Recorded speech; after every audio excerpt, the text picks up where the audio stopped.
Assalamualaikum warahmatullahi wabarakatuh. Selamat malam pemirsa Silampari TV yang berada di rumah. Tentunya bahagia sekali, senang sekali saya Muholik dapat hadir di tengah-tengah Anda tentunya dalam program kesehatan Dokter Kite.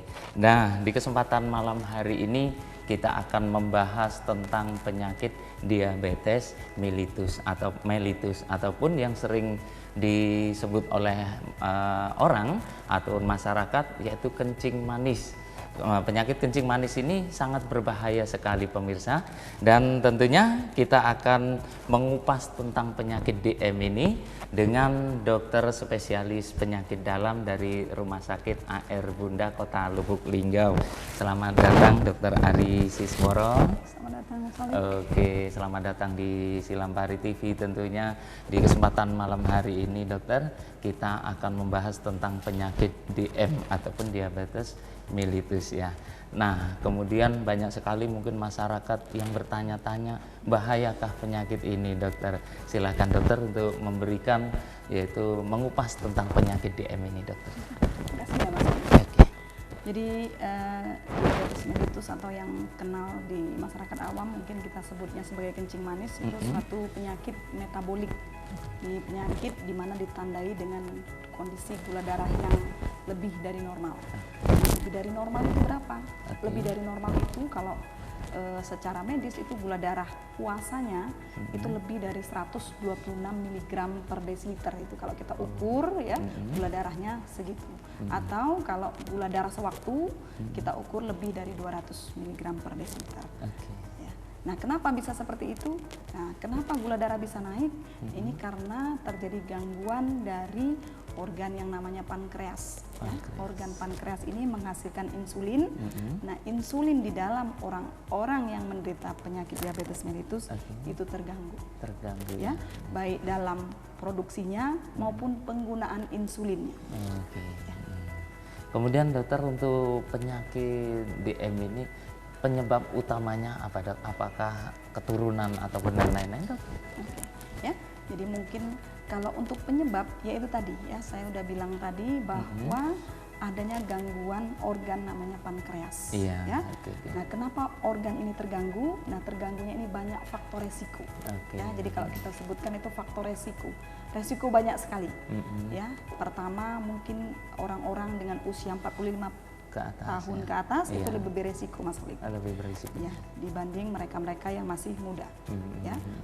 Kemudian orang-orang dengan obesitas. Ya, orang-orang dengan kegemukan itu lebih beresiko.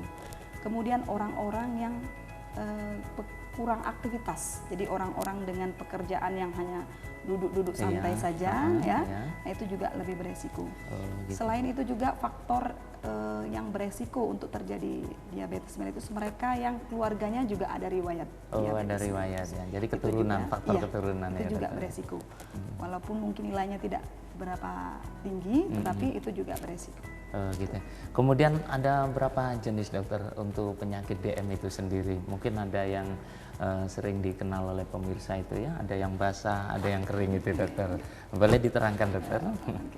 Jadi sebenarnya kalau basah kering itu ya, kadang kalau kita lagi praktek dok, ini pasien sakit saya ini kencing manisnya yang basah atau yang kering ya? Sebenarnya kalau secara medis itu tidak ada istilah basah kering, ya. Nah, tapi yang sebenarnya itu ada untuk mudahnya itu dibagi 3 ya. Jadi ada yang tipe 1, tipe 2 dan tipe lain.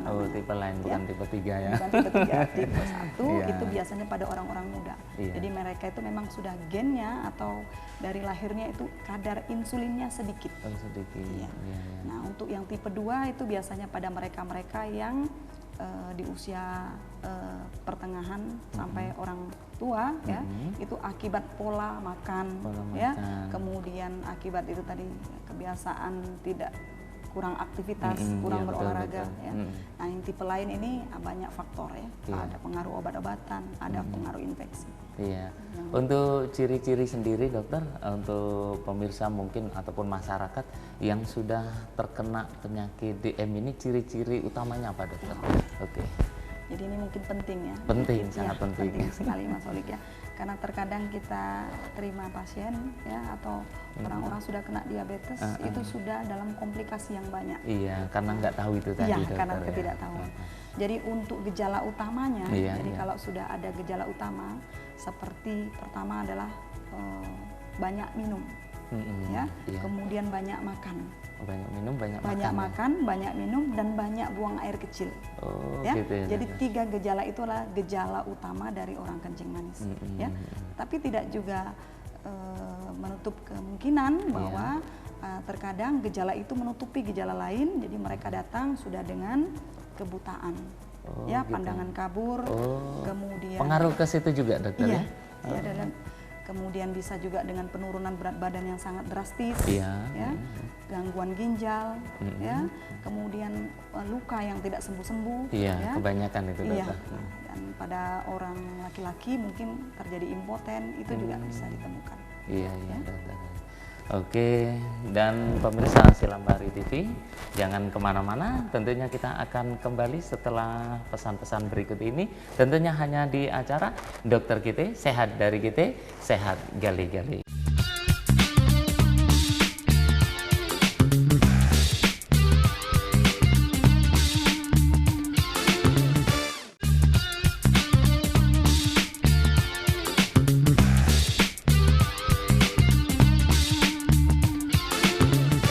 Baik pemirsa Silambari TV, terima kasih Anda masih menyaksikan program kami, yaitu program Dokter Kita, Sehat dari Kita, Sehat Gali-Gali. Tentunya kita akan melanjutkan perbincangan kita mengenai penyakit diabetes mellitus ini. Yang saya tanyakan kembali, dokter, tentunya penyakit ini bagaimana cara penanganan di awalnya, dokter? Maksudnya penanganan yang ringan-ringan dulu, dokter. Oke. Jadi intinya kalau ketemu gejala awal ya, Gejala jadi awal. gejala awal seperti misalnya banyak minum, banyak makan, banyak buang air kecil, ya. Oke. Nah, itu kita harus mencari tahu ini kencing manis atau bukan, atau ini diabetes mellitus atau bukan. Iya, iya. Jadi cari petugas kesehatan, ya. Apakah itu di puskesmas atau dokter praktek swasta atau ke rumah sakit untuk memastikan, oh saya ini diabetes mellitus atau tidak. Iya, Karena dari situ kalau sudah terdeteksi awal, maka penanganannya juga akan lebih mudah. Oh, Ya, gitu. dokter juga akan mengobatinya, tentu akan lebih mudah Lebih sebelum mudah. terjadi komplikasi lebih lanjut. Nah, Untuk tahap lanjutan ya, karena memang sudah terdiagnosis sebagai diabetes, ya tentu selain obat-obatan, pasien juga harus melakukan aktivitas yang baik. Oh, Ya, gitu. artinya harus ada olahraga, Olahraga, aktivitas, ya. iya. Jangan duduk-duduk santai saja. betul, ya. betul, betul. Kemudian pola makan juga diatur. Mungkin terkadang kita ini lebih mementingkan makanan yang tinggi kalori, ya, tinggi lemak, ya. Iya, Nah, itu betul. harus dikurangi kalau sudah terdiagnosis sebagai diabetes. Kemudian makanan atau minuman yang mohon maaf banyak manis, kemudian itu apa pengaruh, dokter? Iya, sangat berpengaruh kalau mereka sudah terdiagnosis diabetes. Jadi Kemudian kalau mohon maaf kalau belum belum kena diabetes, makan makanan itu aman kah? jadi sebenarnya kalau kita sebagai orang yang sehat, ya, Orangnya sehat. jadi sebelum hujan sedia payung, Oke, kira-kira oke. seperti itu ya. Jadi Oh, iya. walaupun kita sehat, untuk pola makan kita juga harus baik, ya. Oh, iya. Bukan menunggu sakit, Menunggu baru sakit kita baru.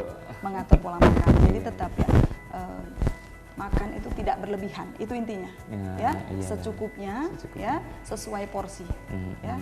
Jangan sudah kekenyangan tetapi masih saja, Iya, ya. betul. Jadi sebenarnya dianjurkan bahwa dalam kehidupan kita sehari-hari, ya, itu makanan tinggi serat juga itu baik, ya, iya. karena itu untuk mencegah supaya tidak terlalu banyak kalori. Ya. Oke.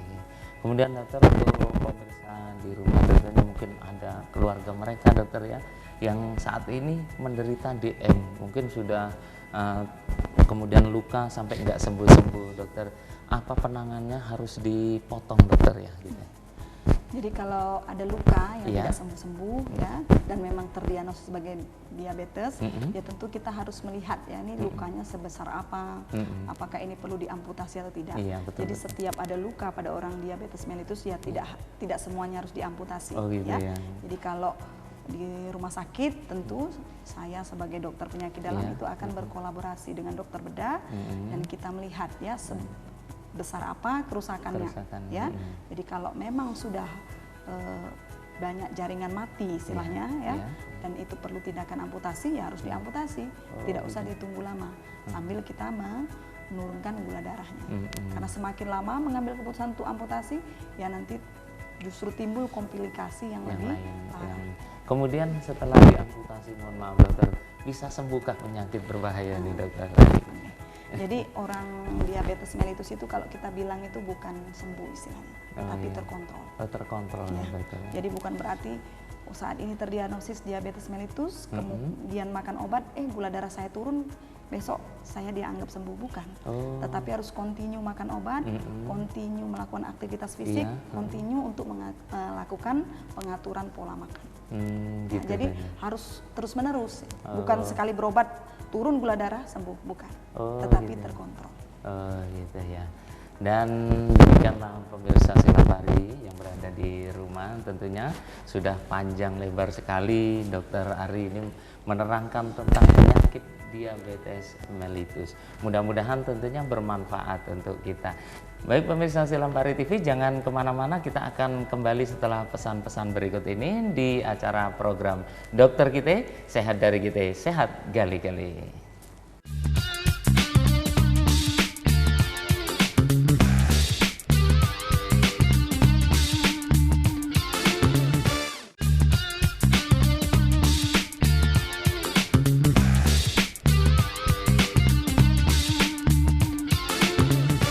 Terima kasih pemirsa Silapari TV yang berada di rumah dan dimanapun Anda berada, masih menyaksikan program kami Dokter Kita, masih tentunya bersama Dokter Ari Sisworo. Dan selanjutnya dokter, untuk penyakit DM ini ataupun kencing manis, mungkin orang yang terkena kencing manis ini ataupun DM ini apakah mengakibatkan penyakit lain dokter ataupun mengakibatkan komplikasi dokter? Jadi memang sangat banyak Mas Holik, komplikasi diabetes ini sangat banyak, dari ujung kepala sampai ujung kaki itu ada semua. Ada ya? Semuanya ya. Jadi kalau di otak ini bisa terjadi stroke. Menyebabkan stroke juga ya. Jadi faktor resiko untuk jadi stroke ya. Kemudian kalau jantung itu terjadi serangan jantung koroner kalau kita bilang. Kemudian ke ginjal bisa menjadi gagal ginjal yang akhirnya berakhir dengan cuci darah. Kemudian di saraf-saraf ini ya menjadi gangguan saraf ya. Akhirnya kesemutan, kadang rasa panas atau luka yang tidak sembuh-sembuh karena sistem persarafan yang terganggu. Kemudian bisa terjadi gangguan di mata ya, yang terjadi katarak dini atau terjadi kerusakan saraf. Jadi banyak sekali komplikasi masalah. Kemudian penyakit ini rupanya sangat berbahaya dan mematikan dok ya? Iya, sangat. Kemudian dokter, penyakit DM ini masyarakat kan sering nyebut itu kencing manis. Ya mohon maaf dokter, apakah kencing itu memang manis dokter?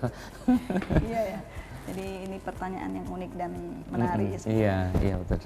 Jadi kalau dibilang kencingnya memang manis ya dokter. Ya, kalau saya ditanya ya mungkin saya belum pernah ya betul. Mencicipnya ya. Tapi memang kalau dibiarkan ya itu memang mengandung gula dia itu. Kencingnya itu memang kadar gulanya tinggi. Pada orang-orang terutama yang belum diobati ya. Itu kalau kita cek secara laboratorium itu gulanya positif. Secara normal bahwa kencing kita itu tidak ada gula, tidak mengandung gula. Jadi yang sangat manis memang. Manis gitu ya. Tapi kita tidak pernah mencicipnya. Tapi artinya memang mengandung gula. Mengandung gula. Gulanya yang tinggi. Kemudian mungkin ya dokter ya kalau kencing sembarangan mungkin orang yang mungkin banyak semut ya dokter.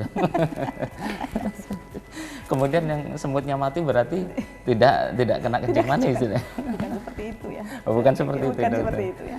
Tapi memang dikatakan bahwa kalau orang dengan diabetes mellitus yaitu gulanya positif di urin gitu, di air seninya. Gitu ya.